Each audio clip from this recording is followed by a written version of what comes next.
It all began with a friendship that seemed harmless enough to people who had known each other for years, sharing an apartment, splitting rent, and trying to make ends meet. But like many friendships that mix money, property, and a dash of complicated relationships, it didn't take long before trust unraveled and everything from rent to a refrigerator became a matter for Judge Judy's courtroom. Talina Apodaca sat in front of the bench, her voice steady but tense. She told Judge Judy that Brian, her former best friend and roommate, had taken what she believed was her refrigerator one. She received through a low-income energy program after trading in an old one. That old fridge, she explained, came from Brian's girlfriend, a woman named Raina, who gave it to them when they first moved in together back in August 2013. According to Talina, Raina had gifted the refrigerator to her and her son. Brian, on the other hand, said it was his. His girlfriend had given it to him, not Talina. When things between Talina and Brian soured, he took the refrigerator with him and Talina called the police. Judge Judy leaned forward, eyes sharp and tone commanding. "So you took the refrigerator that you say was yours?" she asked Brian. "And you returned it damaged?" Brian nodded slightly. He didn't deny taking it, but he insisted he had every right to. After all, it was his girlfriend's refrigerator, and Talina hadn't paid a single cent for it. "But I qualified for the program," Talina insisted. "That's how we got the new one." The story behind the refrigerator turned into a web of misunderstandings and half-truths. The old fridge had once belonged to Raina, who later confirmed she had indeed lent it to both of them when they moved in. At first, she said, she was only letting them use it temporarily because she thought she might need it again when she got her own place. A week later, she told them she didn't need it anymore and they could keep it. That's when Talina applied for a government trade-in program that exchanged old, inefficient refrigerators for new ones at no cost for qualifying low-income residents. Since Talina received Social Security and fell into that category, she was approved and got a brand new refrigerator. The arrangement seemed simple enough until Talina and Brian had a falling out, arguments over rent payments, personal boundaries, and household responsibilities grew until Brian decided to leave the apartment. Before moving out, he took the refrigerator, claiming it was his property from the start. Talina called the police, and eventually, under their instruction, Brian returned it, but it was damaged. Talina now wanted him to pay for the repairs and the spoiled food she lost while the fridge was gone. Judge Judy wasn't convinced. To her, the case wasn't about who had used the refrigerator more or who had filled it with groceries. It was about ownership, and that, she said, was murky. The fridge had originally come from Brian's girlfriend, who had paid for it. Talina's only contribution was signing her name to qualify for a new one. Through the trade-in program, "You didn't pay for the refrigerator," Judge Judy told her flatly. "The only thing you did was sign your name and get a free one from a program based on an appliance his girlfriend provided. I'm not sure it ever truly belonged to you."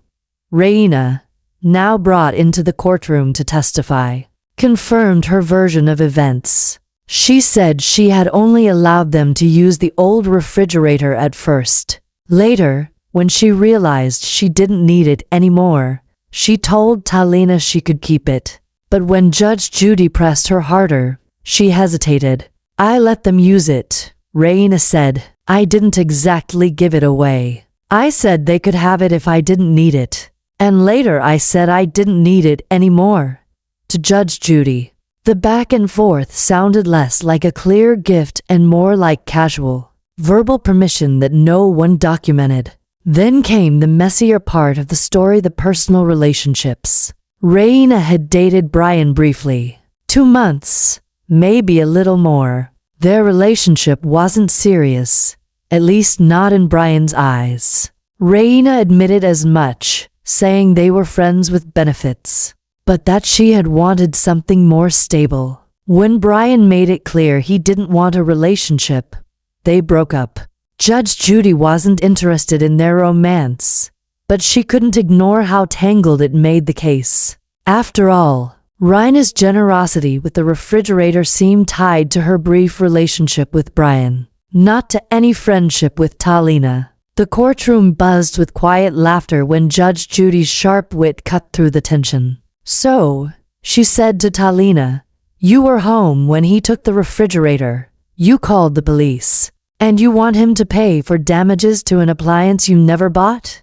Talina tried to defend herself, saying she had Facebook messages from Raina confirming the gift, but the judge brushed that off. "You can call it a gift all you want," she said, "but that doesn't make it yours if the original owner never intended it that way."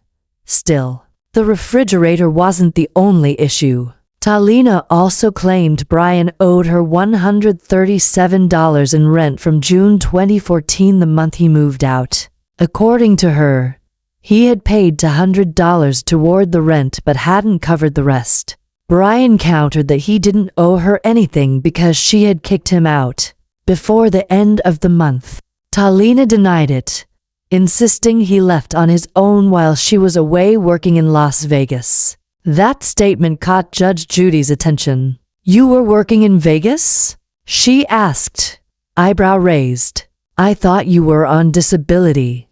Talina nodded, explaining she was on Social Security for cancer-related reasons, but was allowed to work part-time. She had taken a short gig at a 2-day music event called EDC, a rave festival. "A rave?" Judge Judy repeated, her tone dripping with disbelief. "Wouldn't it be easier to work in an office answering phones 5 days a week than at a 2-day rave?"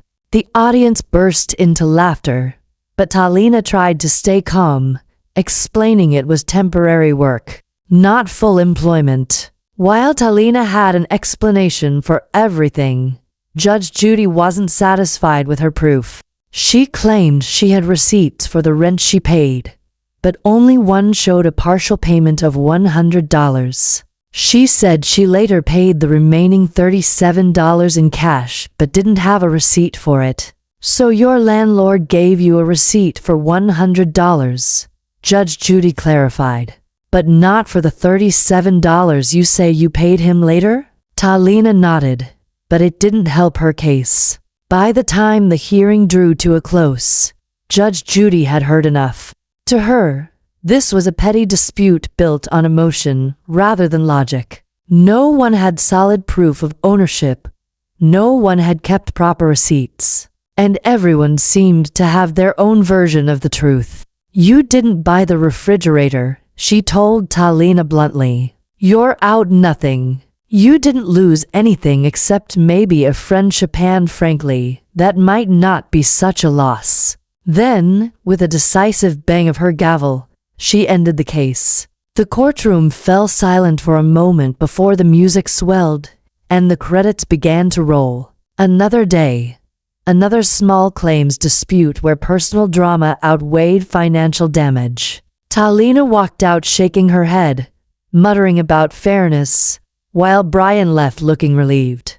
Raina, for her part, seemed indifferent, as if the entire ordeal had been an unnecessary revisit to an old chapter she'd long since closed. In the end, Judge Judy's verdict wasn't just about a refrigerator or rent, it was about accountability and the mess people create when they mix friendship, romance, and responsibility. It was a lesson in how quickly simple agreements turn into bitter conflicts. When no one puts anything in writing, Talina may have walked away without the money she wanted, but she left with something more valuable, a reminder that in Judge Judy's courtroom, emotion never wins over evidence.